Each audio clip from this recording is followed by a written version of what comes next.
Hello friends, இப்போ என்ன பண்ண போகிறோம்னா இந்த பாலைச்சி பார்க்க போகிறோம். 2 நாள் இடுக்கியாச்சு, 3ஆவது நாள் இது இளம்பாலையாக்க போகிறோம். சீவி பார்த்துட்டு கல் எப்படி ஓடி இருக்குன்னு பாருங்கள். ஒரே நிமிஷம்.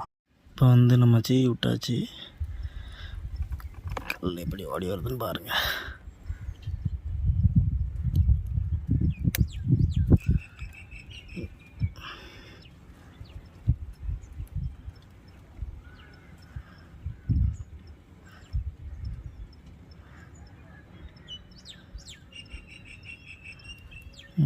கல் போடுதா.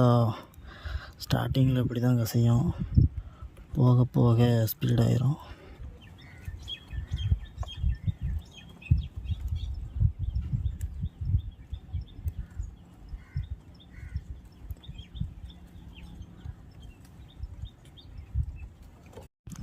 மறக்காமல் லைக் அண்ட் சப்ஸ்கிரைப் பண்ணிட்டு போயிருங்க, மறந்துடாதங்க.